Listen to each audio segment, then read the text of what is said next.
If you hit the bullseye 12 times in a row, I'll go on a date with you. How about it? The girl who spoke was Geneviève Dubois, and 8-year-old with Parisian chic and eyes the color of a stormy sea. As a French exchange student, she wasn't just another popular girl at Aspen Crest Private Academy. She was a 4-time regional youth archery champion from Ile-de-France. In this exclusive Colorado school, no one dared to underestimate her. She stood there, arms crossed, her gaze radiating an aristocratic arrogance. Her grey eyes sparkled with the unshakable confidence that said, "You could never do it." "Oh, I'm sorry. Is hitting the bullseye 12 times in a row too easy for you?" Genevieve's voice was laced with a sharp, mocking tone. The other members of the archery club snickered beside her. To them, this was just another bit of entertaining drama, filled with the casual cruelty that only teenagers can master. "Geneviève, isn't that a little harsh?" someone asked, though their voice held no real concern, only the eager anticipation of a spectacle. "Harsh is a fair game," Geneviève replied with a shrug. "If he can't do it, he can walk away. If he succeeds, he gets a date with me. What's there to lose?" At that moment, a tempest was raging inside me. I gripped my bow so tightly my knuckles turned white. My heart pounded in my chest from anger, from humiliation, or from something else I couldn't be sure. In my 18 years of life, I had never been looked down upon so intensely, especially not by a girl. Back when I was on top, this would have been unimaginable. But they didn't know I had a secret. No one here knew. I wasn't just some ordinary American kid whose family had fallen on hard times. "Fine," I said, my voice calmer than I expected. The laughter around me died abruptly. Every eye in the club turned to me. "But I have one condition." I slowly lifted my head, looking directly into Genevieve's eyes. A strange glint flashed in my own, not of anger or shame, but the cold, calculating gaze of a predator eyeing its prey. "Hit the bullseye 12 times, and you'll really go on a date with me?" Geneviève immediately sensed something was off. My tone carried a confidence she hadn't anticipated, but the words were out, and she couldn't take them back. "Of course," she said, trying to sound dismissive. "Then if I fail," I added firmly, raising my bow, "I'll quit the archery club." From that moment on, the history of the Aspen Crest Archery Club was about to change. But nobody knew it yet. Not Geneviève, not the other members, not even me. I silently pulled an arrow from my quiver. The instant my fingertips touched the shaft, something strange happened. Time seemed to slow to a crawl. The world came into sharp focus. The surrounding noise faded away. The whisper of the wind fell silent. It was as if there was nothing left in the universe but me and the target in the distance. "Are you serious?" Genevieve's voice held a trace of unease. The atmosphere had shifted dramatically from what she had intended. "Absolutely. The moment I knocked the arrow, my entire demeanor changed. I became someone else. My eyes turned cold, filled with an intense, unwavering focus."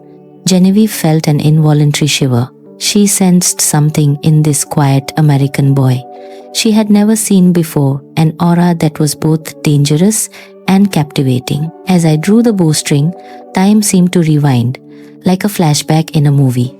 2 years earlier, the US Olympic and Paralympic Training Center in Colorado Springs. I still remember the weather that day. A perfect autumn afternoon, the air crisp, the sky a brilliant, cloudless blue with a gentle breeze. Among more than 300 of the best young archers from across the country, I was, at 16, the youngest competitor. "Isn't that kid a bit young to be here?" I heard the other athletes whisper, but I paid them no mind. My focus was solely on the target. First qualifying round, 10 shots, 9 bullseyes. I ranked second overall. "That kid is the real deal," an older competitor muttered in surprise. Second qualifying round, 10 shots, 10 bullseyes. A perfect score. Ethan Hayes, representing the USA Archery Junior Dream Team, has clinched the top spot in the final qualifying round. When the announcer's voice echoed through the venue, I couldn't believe it was real. I could barely distinguish dream from reality. In the stands, my parents were in tears. My father, a man who rarely showed emotion, couldn't hold back that day. "I'm so proud of you, son." The moment he ran down and embraced me, his tears soaking my shoulder, is forever etched in my memory. My stoic, reserved father was finally letting his feelings show. At the time, my dad's Silicon Valley tech startup was at its peak. We lived in a sprawling modern house in Palo Alto. For my training, my dad had converted our basement into a state-of-the-art private archery range, complete with the latest bows and a miniaturized target system. It was a perfect personal training ground. "Ethan, at this rate, even the Olympics aren't just a dream anymore," my mom had said that evening while making my favorite meal, a huge pot of her famous chili. Our house was filled with a festive air. Relatives called to congratulate me. My dad bragged to his friends on the phone endlessly. "My son made the national team." I can still hear the boundless joy in his voice. Thinking back on it still makes my chest ache. The following year was a dream. At the national training camp, I trained alongside Olympic athletes and competed in international tournaments. At the Junior World Archery Championships in Tokyo, I won the individual gold medal. "Ethan Hayes is a true prodigy, a once-in-a-decade talent," the head coach of the national team had said. At that moment, I felt like I owned the world, but the happiness was fleeting. One Tuesday afternoon a year ago, I came home from practice to a strange atmosphere. My mom was crying silently in the kitchen. My dad was in his office on the phone, his voice trembling. "How can $50 million just vanish overnight? If it was a design flaw, the manufacturer has to take responsibility, not us." My dad's agitated voice cut through the closed door. I didn't understand what was happening then. That evening, my family gathered in the living room. My father looked as if he had aged 10 years in a single day. His tech company had gone bankrupt. A massive investment in a new microchip factory had failed catastrophically, and the liability fell entirely on him. The investment firm he'd hired had also gone under, leaving his company to absorb the entire loss. "How much is it?" my mom asked, her voice shaking. $50 million. My dad's reply plunged the room into a heavy silence. Even at 18, I didn't fully grasp how enormous that number was. But seeing my parents' faces, I knew our lives were about to be shattered. "Do we have to sell the house?" "The house won't even begin to cover it. We have to sell everything." That night was the turning point of my life. "I'm sorry, Ethan," my dad said to me, his head bowed. I will never forget that image. The archery. You have to give it up. The training camp fees, the equipment, the coaching, it all costs money. We can't afford to chase that dream anymore. "It's okay, Dad," I replied calmly. But that night, I cried alone in my room, more than I had in my entire life. 6 months ago, my family decided to move to Colorado. A college friend of my dad's owned a small struggling diner in a mountain town. We decided to start over there. "Your confidence is shaken, Ethan. Are you sure this is a good idea?" My mom's worried voice still echoes in my ears. "We have to try," my dad had said. "Ethan can go to school there, find new opportunities." But reality was harsher than we imagined. On my first day at Aspen Crest Private Academy, I felt like I'd landed on a different planet. Surrounded by the tall, wealthy children of ski resort owners and Denver executives, I was the outsider. My clothes were from Target, not Prada. "Oh, the new kid. Your family lose all its money in the tech crash?" He barely says a word. At first, there were curious glances, but they soon turned into looks of disdain. Physical education was a special kind of hell. Whether it was basketball or football, I was just a body on the field, an afterthought. That's why I joined the archery club. At least with a bow in my hand, I had some confidence. But the situation wasn't much different there. What a weird stance. Is that how they do it in public school? He's probably not very good. The other members, led by Genevieve, always regarded me with a mix of curiosity and contempt. Genevieve, in particular, seemed to dislike me from the start. "This club is for serious archers, not a place for you to play around," she'd said on my first day, as if I were a child playing with a toy. From then on, I decided to hide my real ability. There was no point in showing off. They wouldn't understand anyway. So until now, I had only ever performed at an average level. But today, hearing Genevieve's humiliating proposal, something inside me snapped. "Ethan, remember, archery is a movement of the soul." My old coach's words echoed in my mind. "Wherever your mind aims, the arrow will follow. If your mind wavers, the arrow will falter." I took a deep breath and closed my eyes. This was not the time to hide. This was the time to show them who I was and what I could do. When I opened my eyes, my face was set with a newfound resolve, like a sleeping lion that had finally awakened. "All right," I whispered, knocking the first arrow. "Let's see what happens." It was time for the real Ethan Hayes to make an appearance. The moment I knocked that first arrow, the atmosphere at the range crackled with a new energy. "Is he really going to do it?" Genevieve's voice was still confident, but there was a faint tremor in it now. The other club members started to gather closer. They had come for a joke, but my sudden transformation told them something serious was about to happen. "No way he pulls this off, right? 12 bullseyes in a row? Impossible. Genevieve's personal best is 7. Whispers erupted, but I blocked them out. My entire being was focused on the target. Then, a strange thing started to happen. Word spread like wildfire.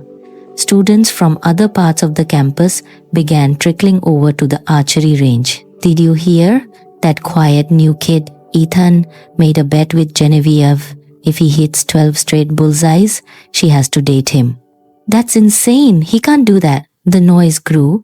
The normally quiet archery range started to feel like a packed stadium. "Wow, look at the crowd. There must be 100 people here. That's Genevieve's popularity for you." But to me, the sounds were distant, like they were coming from underwater. Genevieve was starting to get nervous. This had started as a casual taunt, but with half the school watching, it had become a serious event. "Ethan, are you really doing this?" "It was just a joke," she said in a low voice. I didn't answer. I just quietly stroked the fletching of the arrow. "Everyone, quiet, he's starting," the club president shouted. The noisy range fell instantly silent. I slowly stepped up to the shooting line. Every lesson I had ever learned in my years of training came flooding back. "Ethan, what's the most important thing in archery?" My national team coach's voice seemed to whisper in my ear. "A quiet mind, sir," I remembered my younger self answering. "Exactly. If the mind wavers, the body trembles. If the body trembles, the arrow flies untrue." I took a deep, cleansing breath and closed my eyes. The noise, the whispers, the wind, even the beat of my own heart, it all dissolved. Only one thing remained. The small golden circle at the center of the target burned vividly into my mind's eye. When I opened them, my aura had completely changed. The shy, withdrawn kid was gone, replaced by a man of incredible calm and determination. "Woo!" Someone breathed, sensing the shift. Genevieve fell silent. The person standing before her now carried the presence of a professional athlete. "This can't be." A strange feeling began to form in the pit of her stomach. I placed the first arrow on the string. My movements were fluid, like water, practiced tens of thousands of times. My form was flawless. Left foot forward, right foot shoulder width apart, back straight, shoulders relaxed. My left arm extended towards the target, my right hand drawing the string to my chin. "That form, it's different," remarked Jason, a 2-year veteran of the club. "Different how? I don't know, but it's perfect." Anyone watching could tell this was not the form of an amateur. I aimed for 3 seconds and then smoothly released my fingers. The arrow cut through the air, flying in a perfectly straight line, unwavering like a laser beam. And then, thwack. "Wow!" A gasp of astonishment rippled through the crowd. The arrow was dead center in the bullseye, the absolute middle of the yellow circle. A perfect 10. It was luck. It has to be luck, someone said, their voice trembling, betraying their lack of conviction. Without changing my expression, I drew my second arrow, as if what had just happened was the most ordinary thing in the world. 11 more to go. My true skill was only just beginning to show as I prepared my second shot. The crowd held its breath. The first arrow could have been a fluke, but a second, I remained impassive, my focus locked on the target. I knocked the arrow, aimed for 3 seconds, released. Oh my God! The gasp was louder this time. This is not luck, Jason stammered. In 2 years of archery, he'd never witnessed such precision. Genevieve's face was now completely drained of color. Her joke was rapidly becoming a reality she couldn't escape. Impossible. This American kid, Genevieve, are you okay? A friend asked, noticing her pale expression. Fine, she managed, though her voice was anything but. I pulled my third arrow. An absolute hush fell over the crowd. Could he actually do it? Someone whispered, and the thought made every heart beat faster. The third arrow flew, a perfect replica of the first two. It landed squarely in the bullseye, forming a tight, perfect triangle with the other two. This is crazy. What is Genevieve going to do? The whispers grew, no longer mocking, but filled with genuine awe. Genevieve was now in a full-blown panic. Her hands trembled. How could this be happening? She had trained for years, and this was a level of precision she had only seen in professional competitions on television. Fourth arrow. No one thought it was luck anymore. The crowd watched in silent reverence. It flew true. Bullseye. Now 4 arrows formed a perfect square in the center of the target, spaced so evenly it looked measured. Genevieve stumbled back and sank onto a nearby bench. This is... She was beginning to deeply regret her arrogant challenge. 5th arrow, 6th, 7th. Each one a perfect copy of the last. Mr. Johnson, the archery coach, had appeared at some point, his face a mask of disbelief. I've been coaching for 20 years, he whispered to another teacher, and I have never seen anything like this. The center of the target was becoming a dense cluster of arrows. This isn't humanly possible. Genevieve was starting to accept the truth. This quiet boy was no amateur. He had to have been professionally trained. 5 arrows remained. I drew the 8th. The crowd's perception of me had completely transformed from curiosity to respect. As I prepared to shoot, something unexpected happened. The wind picked up.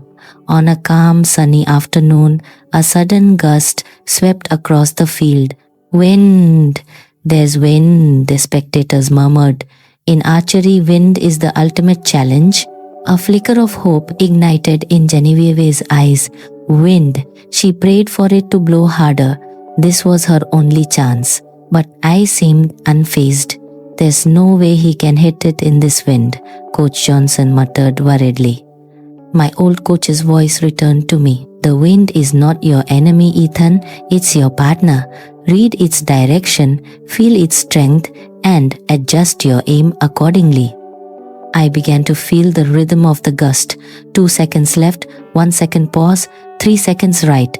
The wind had its own dance. It blew harder. He's going to miss, everyone thought. Genevieve's hope surged, but I was in another world. I waited.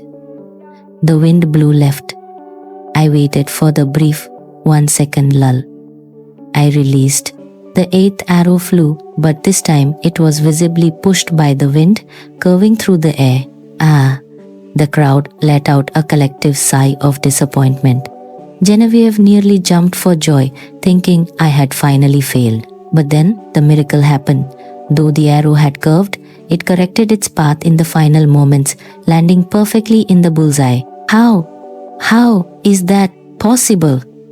Everyone was stunned. Did he calculate the wind into his shot?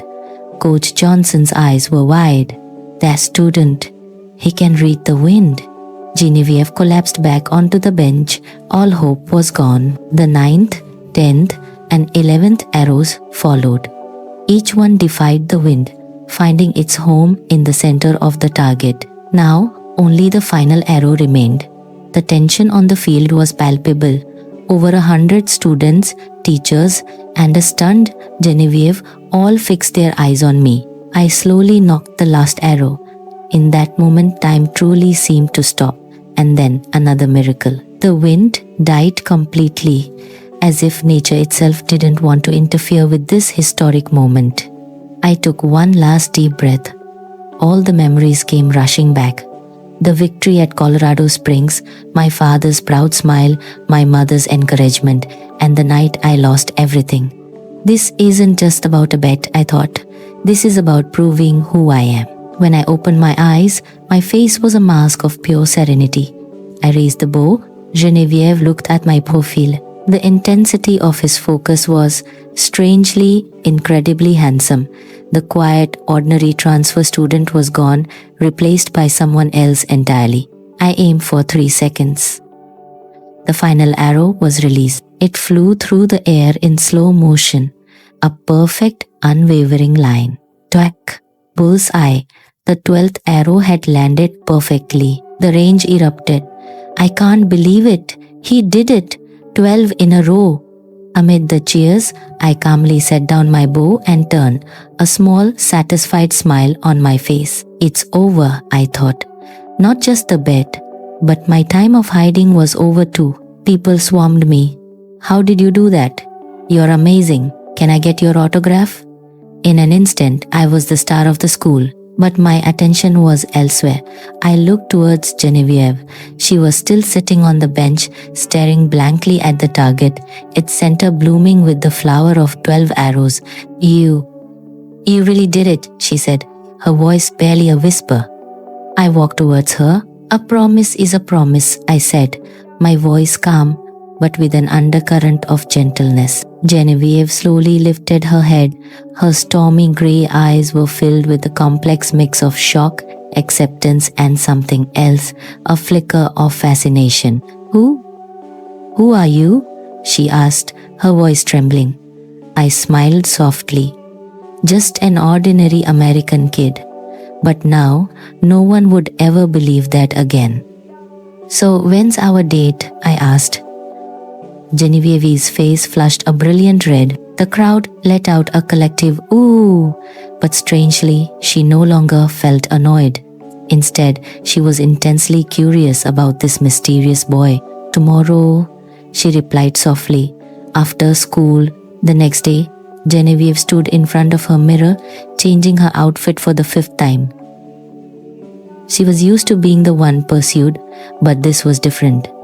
Meanwhile, I arrived at the coffee shop 30 minutes early, my own nerves on edge. I'd never had time for girls back in California. My life was all archery. What am I even going to say, I wondered, nervously stirring my coffee. Genevieve finally arrived, wearing a simple white blouse and jeans. Sorry I'm late, she said, slightly out of breath. We sat in awkward silence. We both started at the same time, then stopped and laughed. Yesterday, I was in shock. How did you do that? Genevieve asked, breaking the ice. My expression turned serious. The truth is, I used to be a competitive archer. Competitive? Her eyes widened. Yeah, I was on the US Junior National team. Genevieve was floored. She had been so proud of her regional championships, and this boy was a national athlete. I told her the whole story. The glory days in California, my father's business collapsing, and why we moved to Colorado. As she listened, her guilt grew. So that's why. I'm so sorry, Ethan. I'm truly sorry for what I said yesterday. I shook my head. Don't be. In a way, you gave me an opportunity to show everyone who I am. Genevieve looked at me with new eyes. Behind that quiet exterior was a deep and painful story. Then why did you hide it? It didn't seem necessary. No one here would understand what I'd been through or the mindset I came here with. A pang of empathy hit Genevieve. She realized how prejudiced she had been. From now on, don't hide anymore, she said softly. Let us have a chance to understand. A week passed, and Genevieve and I saw each other every day, but a complicated feeling grew in my heart. Was this real, or was it just because of the bet? I grew distant, insecure. Ethan, is everything okay? Genevieve asked with concern. I'm fine, I replied coolly. One Friday afternoon, as Genevieve was leaving practice, Ryan Williams, the school's star quarterback, was waiting for her. Genevieve, I really like you, he said. I'm going to Harvard, my family has money, I'm the right guy for you, not that broke kid from California. That's enough, Ryan, Genevieve snapped. Don't talk about Ethan like that. Why not? It's the truth. Just then, I arrived to walk her home and saw them talking. Ethan, Genevieve said, startled. Sorry, am I interrupting? I said with a forced smile, before turning and walking away. That night, I couldn't sleep. My confidence had crumbled. Of course, a girl like Genevieve belonged with a guy like Ryan. The next day, I avoided Genevieve completely. Seeing his chance, Ryan confronted her again, this time in front of a crowd. If he really likes you, tell him to say he loves you in front of the whole school. In that instant, Genevieve made her decision. She marched to the school's administrative office and went straight to the PA system microphone. A moment later, her voice crackled through the speakers across campus. Hello everyone, this is Genevieve Dubois. Ethan, if you can hear me, maybe this started as a bet, but it's not about that anymore. Your passion, your quiet strength, everything about you, I've fallen in love with it. So please, just show up in front of me again. Ethan Hayes, I love you. Tears streamed down my face. I bolted out of my house and ran all the way to the school. When I arrived, students had gathered in the main quad. Genevieve stood in the middle. When they saw me, they started to applaud. Genevieve, you idiot, what took you so long? Her eyes were wet with tears. I'm sorry. I'm so sorry, I said, pulling her into a tight hug. I love you too. I love you so much. 1 year later, graduation day. Ethan, we're still going to see each other in college, right? Of course, I couldn't survive without you. We walked to the archery range, the place where it all began. Remember this? I asked. This is where my life changed. Mine too, she said, smiling. I picked up a bow and nocked an arrow. What should we bet on this time? How about forever? Genevieve's words made me laugh. Isn't that bet a little too easy? I replied. I was going to be with you forever anyway. I drew the bow and released the arrow. Of course, it hit the bullseye. But this time I didn't need 12. One was enough. For love, one arrow is all you need.